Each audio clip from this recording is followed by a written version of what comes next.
Act 5, Scene 5 is another brief yet powerful scene. It contains one of the most powerful and moving soliloquies in the play. She should have died hereafter. There would have been a time for such a word. Tomorrow. And tomorrow. And tomorrow. Creeps in this petty pace from day to the last syllable of recorded time. And all our yesterdays have lighted fools the way to dusty death. Out, out, brief candle. Life is but a walking shadow.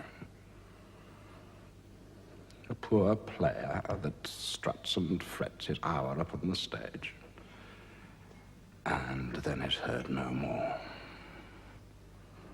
It is a tale told by an idiot, full of sound and fury, signifying nothing.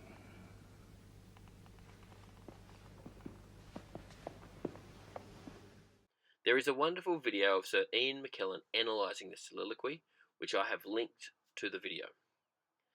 The soliloquy is Macbeth's reaction to being told that his wife, the woman he called his dearest partner of greatness, is dead. He is utterly devastated. The soliloquy is bitter nihilism. In this play that so thoroughly explores the conflicting ideas of fate and personal agency, the main character despairingly states that life is meaningless.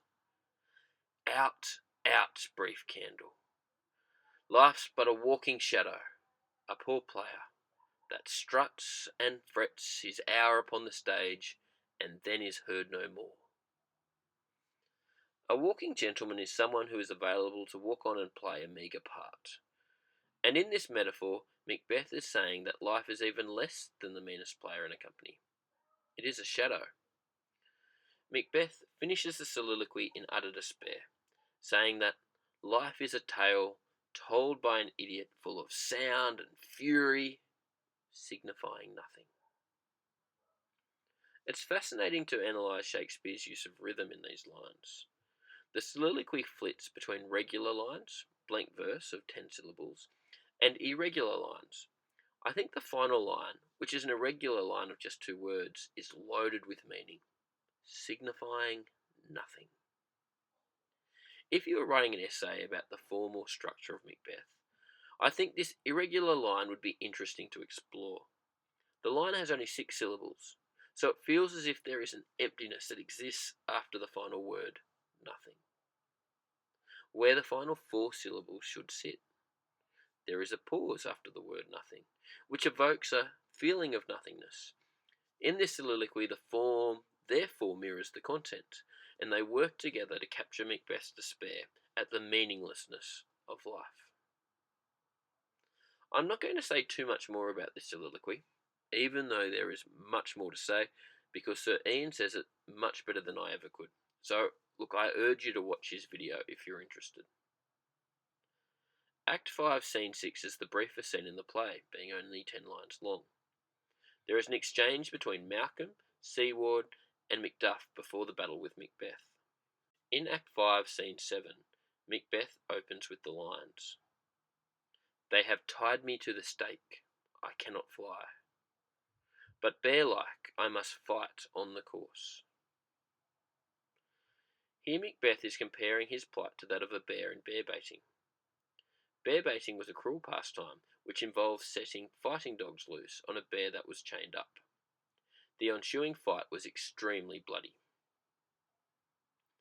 I believe that the they that Macbeth refers to are the witches. You could use this in an essay to support a number of different theses.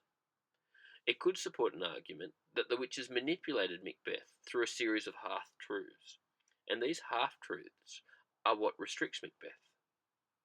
Alternatively, you could also argue that the fate ties Macbeth to the stake, like a baited bear. It's a really interesting line to analyse.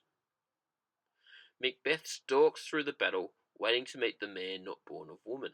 He meets young Siward, who calls him an abhorrent tyrant. Macbeth fights and kills young Siward, noting therefore that he was born of woman. Meanwhile, Macduff stalks through the battle, searching for Macbeth. He yells out, "Tyrant, show thy face!" In Act 5, Scene 8, the final scene of the play, Macduff confronts Macbeth. Macbeth tells Macduff that he has been deliberately avoiding him during the battle because his soul is too much charged with blood of thine already. The two men fight, and Macbeth explains that their fight is pointless because he bears a charmed life which must not yield to one of woman born.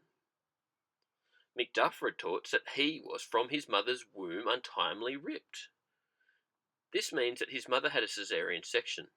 The bad news for Macbeth is that according to the Weird Sisters prophecy, Macduff can kill him. Macbeth responds by cursing the witches, that patter with us in double sense, that keep the word of promise to our ear and break it to our hope. Even though he knows that he is fighting a fight that he can't win, Macbeth still fronts up and fights.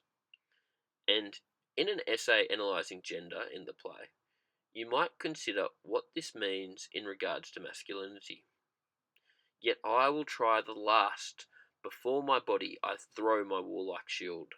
Lay on Macduff, and damned be him that cries, "Hold, enough!" Here we have another example of repetition in Macbeth. At the start of the play, the Thane of Cawdor was executed. Nothing in his life became him like the leaving it. Now, at the end of the play, Macbeth, the current Thane of Cawdor, is bravely confronting his fated death. During the play, the audience has witnessed Macbeth's total moral corruption, yet he is displaying courage at the end, and you could argue that nothing in Macbeth's life became him like the leaving it. In this scene, we also have Ross delivering the news to Siward that his son is dead. Again, if you are writing an essay that analyses gender, you could very easily quote Ross. He only lived but till he was a man. The witch no sooner had his prowess confirmed, in the unshrinking station where he fought, but like a man he died. Macduff arrives on stage holding Macbeth's severed head. Malcolm is now the King of Scotland, and we have resolution. Macbeth is described as a dead butcher, and Lady Macbeth a fiend-like queen who committed suicide. The return to order is encapsulated in Malcolm's lines, "by the grace of grace." Shakespeare loves words with double meanings, and here we have the double meaning of grace.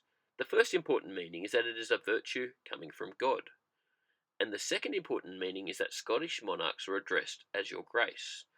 The line, "by the grace of grace," therefore focuses on the divine right of kings to rule. Malcolm is the rightful king because he is Duncan's son. Therefore, Scotland's illness will be cured when Malcolm is the king by the grace of grace.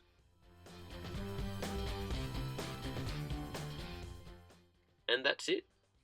Just to recap the main points of the lesson, in Act 5, Scene 5, Macbeth learnt that Lady Macbeth is dead, and he delivers an impassioned soliloquy about the meaninglessness of life. It is a tale told by an idiot, full of sound and fury, signifying nothing. In Scene 7, Macbeth compares himself to a baited bear. This imagery captures Macbeth's feeling of entrapment. These lines are worth analysing if you're writing an essay on fate. In Scene 8, Macduff, whose mother had a caesarean section, kills Macbeth. Arguably, this is resolution. However, there is also an argument that the structure of the play suggests that this isn't a resolution. The betrayal of the Thane of Cawdor repeats, and there is a case that it will continue repeating. Generally, however, Macbeth's death is seen as the play's resolution, and Malcolm's ascension to the throne will cure the sickness of Scotland. So now, as the orchestra music starts to play, I hope you've enjoyed the video and found it informative. If you have enjoyed it, please like it, as that helps other people to find the lesson. If you would like us to make a video on something specific, or if you have a question, please comment below and I'll get back to you as soon as possible. I do try and bring out regular videos, so if you would like alerts and when a new video is uploaded, you can click on the subscribe button at the bottom right hand corner of the video. And that's it.